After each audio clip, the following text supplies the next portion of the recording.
Well, hello friends, Coach Bob with you today, and today, you know, it's funny, I was doing a little bit of this. A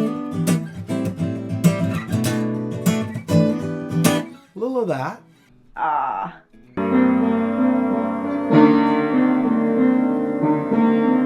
Keep going. And you may be asking, and understandably so, what in the heck does that have to do with riding a motorcycle? I'm going to tell you what it has to do with riding a motorcycle. Protecting these. These hands do way more than just pull a throttle and grab a clutch. You know, they play a guitar, they play a piano, they help Coach Vic in the kitchen, they give Coach Vic back massages, they hold my grandchildren.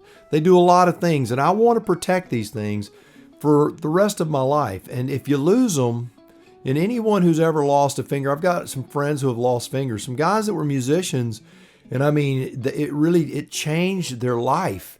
They were miserable people afterwards because their whole world was about playing music, and then they damaged their hand or lost a finger and they couldn't play anymore. It really is something that you need to be serious about. So today we're going to be talking about gloves. Last week, and I'll drop a link to the video up here somewhere, where we were talking about jackets and the ratings, the safety ratings of jackets. So today we're going to be talking about gloves, what to look for in a glove, what to not look for in a glove, what you need in a glove, and you just need to be careful when you buy stuff. There's a difference in riding in like the mechanics gloves that you buy at Lowe's, and I know a lot of people riding that stuff, or those fingerless gloves. Well, riding fingerless gloves if you want to be fingerless, but me, I'm going to wear gloves. I'm going to tell you, it may sound funny, but I may be stupid every now and then and go without a jacket and risk the abrasion, but my gloves, man, I always got them on. I am serious. I'm paranoid about damaging my hands. So let's talk about protecting those hands, those old booger hooks as we want to call them. Okay. Anyway, before we get going, if you would, give the video a big old thumbs up, big fat one if you will. Ring that notification bell, leave a comment, leave another comment, one more comment, and then a comment on your 3 comments, and you're going to be Johnny on the spot. All right, enough of that. Let's go. So I'm going to show you a diagram here. This diagram is what you're going to see on your gloves. So here it is. Here's a brief explanation of it. So you got your picture of your motorcycle, which shows that this thing is not for snowboarding or skateboarding. This is a motorcycle glove. Then you have a level. They call it a pass level, a CE level. Just like with the jacket, you had your CE level armor, and then you had a different rating for abrasion. Motorcycle gloves are a little different. It's a CE level, and that CE level is also abrasion. It's abrasion and protection. There's one more caveat in there though, and that is you'll see KP. No, that doesn't mean killer potatoes or anything like that. It means knuckle protection. Knuckle protection. Those little bones right there, you grind those guys off or you shatter those things into little pieces. Utilizing your digits in the future becomes quite difficult. And then the thing you'll see under there's a little number. Just like last week, we had an EN number. This is EN 13594, if I'm not mistaken, with 2015 written out there. But we're not going to talk about all those numbers because that's just craziness. What we're going to just say is glove protection rating and knuckle protection. That's all we're going to be talking about. So pretty simple stuff. So you got your CE level rating for protection of your hand, and then you've got KP for knuckle protection. Pretty simple. So let's talk about the CE rating, what it means, what they do, and how they come to these conclusions. And then I'm going to be getting again, I have real life gloves here that I'm going to show you the difference, what it looks like. We'll look at the tags inside of them, all of that stuff. All right. So let's talk about what you get. What are you getting for your dollar? And why does this matter? So in order to get a CE level rating, they have to go through a series of testing. All of that testing is done in that little law, that big number I read earlier. This was all done through Europe, and anyway, that's what we go by. The very first thing you're going to be looking at in order to go from a CE1 or a CE2 is cuff length. So you may have a glove that provides ultimate protection all over your hand, but because it has a shorter cuff, it cannot be a CE2 glove.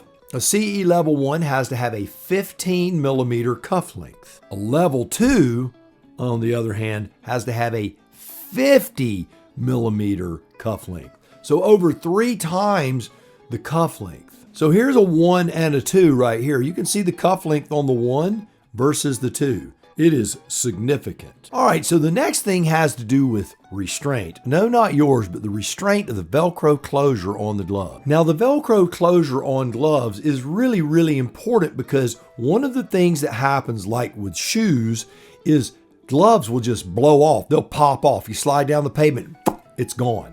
Shoes do the same thing, by the way. If you watch videos online of guys going down, you'll see gloves popping off and shoes flying all over the place. So these gloves are placed on the wrist of a dummy. Now, when I told Coach Vic this, she goes, I didn't know that you were involved in the testing of these gloves. The woman ain't funny, I'm just telling you. And then they attach a clamp and they pull this thing away. A level 1 has to sustain 27 newtons of force. A level 2 has to provide 52 newtons of force, and they have to be sustained while being pulled on with those levels of force for 30 seconds.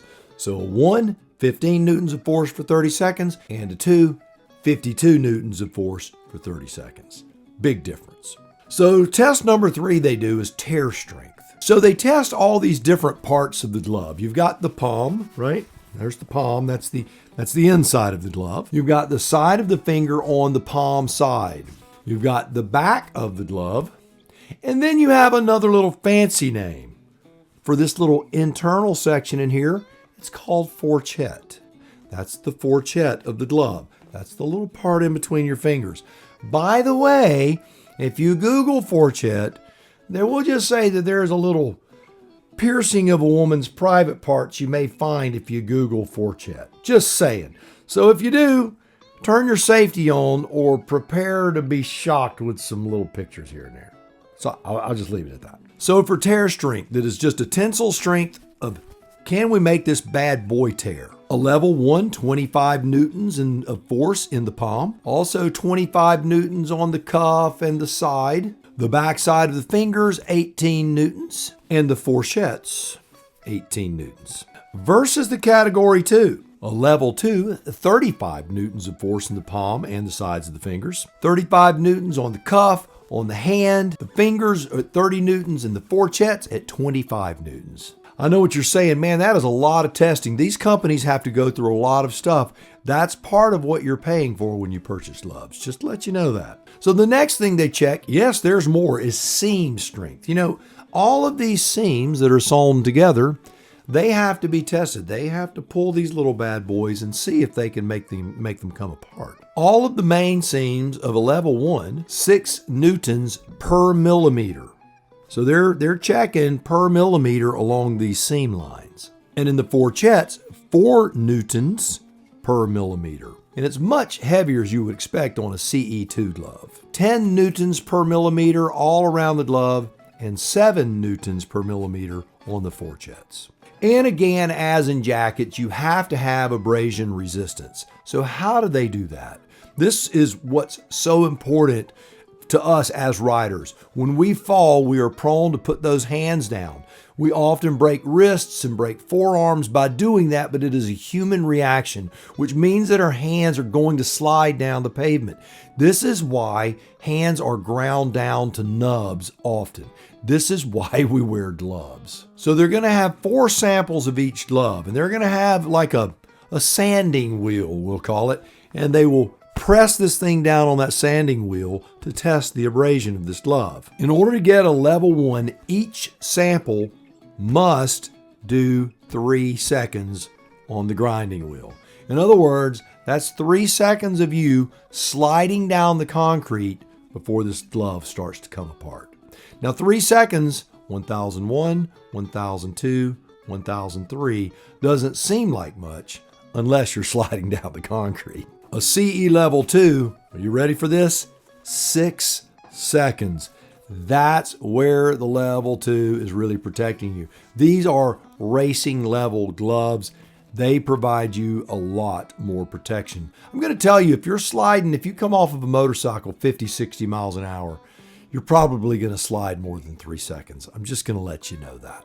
And then there is an optional test, and this is the old KP, the knuckle protection. Now, I'm not going to get off into the briar patch on exactly how they do this, but we'll say that in their test, no more than 9 kilonewtons on a level 1 glove can be transmitted to the old hand. This, the level 2, cannot transmit more than 4 kilonewtons to the hand. So that's all of the testing that they do. Now what we're going to do now, I'm going to pull some gloves and I'm going to show you some tags and let you know when you buy a pair of gloves what you're really getting versus what you may think you're getting. All right, so I have 4 pair of gloves on my tabletop right here. I'm going to show them to you. This is a Can-Am glove. It looks very lightweight, doesn't it? Yes, it does. I know it does. This is a Tallahassee glove. This glove looks pretty heavy duty. This is an Icon glove, looks pretty heavy duty. And an Alpine Star, which, you know, I love these things. They look heavy duty. This glove right here, this is the Icon Overlord. This right here, when you look at it, nothing. Let me tell you what this glove is. This is a gardener's glove. That's what this is. This is a glove that looks like a motorcycle glove that is a gardener's glove. Does nothing. This glove right here, you can spend $70 on it and get it, but don't ride in it. Pull weeds in it. Here's the amazing thing. This super lightweight glove right here, which, by the way, is an exceptional little glove. You can see the little picture of the motorcycle. You see the CE1 and you see the KP for knuckle protection. So this glove right here, this lightweight glove has met all of those safety standard requirements. It has a very lightweight feeling knuckle protection. However, it met the standards, which is pretty darn impressive. What they're doing with textiles and with cushioning and pads, it's the technology's come a long way. And I'm going to say that these gloves in particular, the index finger and the thumb on the left and the right hand glove do very well on touch screens. Better than any glove that I have. But these are level 1 protection. So we're looking at 2 dramatically different gloves. One of them looks much heavier than the other. Now I'm going to tell you that this is a CE level 1 glove. However, just based on the fact that the cuff is short, this glove cannot be a CE2 glove. This glove affords much more protection than this one. So understand that CE1 has an entry point and it has an exiting point.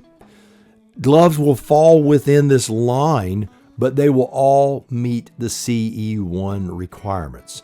So understand that. What you want a CE1 glove with knuckle protection. That is your minimum. You can get something like this, or you can get something like this.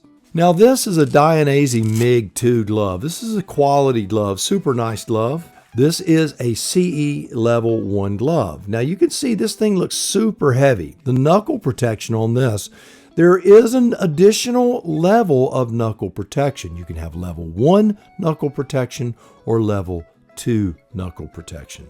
This has level 2 knuckle protection. It's not the same as CE1 or CE2. Knuckle protection is its own category. Knuckle protection, category 1, knuckle protection, category 2. Anything that has knuckle protection, KP, is at least a category 1. So let's look at a nice CE level 2 with a category 2 knuckle protection on it. You can see that this glove is crazy heavy. This is not something that most people that are riding day to day on a Can-Am Spyder are going to want. But I'm going to show it to you anyway. I want you to know the difference. So you put the glove on. It is providing unbelievable seam strength. Unbelievable. You can see everything's double stitched, super heavy duty, very heavy duty reinforced TPU in the palms, along the side, the back. The fourchettes are super heavy, all leather. When you go to separate your hand, it's very difficult. These gloves are pre-curved, as you see, so they fit well on the handlebar. Very heavy knuckle protection. They even protrude for if you slide down that concrete that you don't grind through them. It has a little protection area, a little buffer protection area there. You have multiple points of closure that keeps this glove from popping off. You've got a point 1, which goes across, then is covered, and then you have your point 2, which is your standard Velcro wrist section.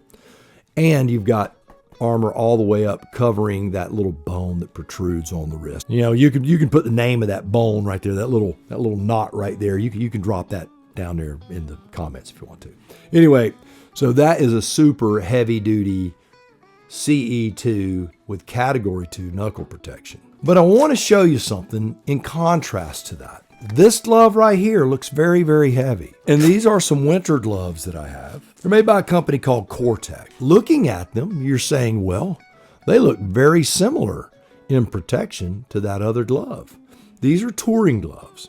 Again, they have that second level of closure. So we know that they would pass the level 2 pull test, I'm sure, right? Very heavy duty. It should pass a CE level 1 test. Certainly it would, but guess what? It's not rated. It's not rated because the company did not want to spend the money to do it. Now, it doesn't mean they wouldn't have passed. They may have passed with flying colors. However, when you buy a glove like this, if it doesn't have the rating on the tag, you are taking the chance. The company said, we're not spending the money. That's what it said. Buyer beware. Do I like these gloves? I do like these gloves, and they are super warm. And on a cold day, I will occasionally wear them. But I don't wear them a lot, and the reason is they don't have that little tag in there. That tag makes all the difference in the world. All right, so now you understand how the gloves are made, how they're rated, how they're tested, and what to look for. What does the tag of most gloves look like? Right here, level 1 KP.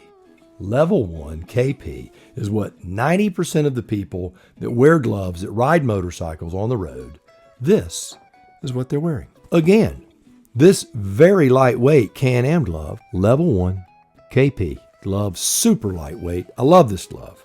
You see a lot of this glove on the channel now. I love wearing this glove. I wear it on my Spyder. I wear it on my adventure bike.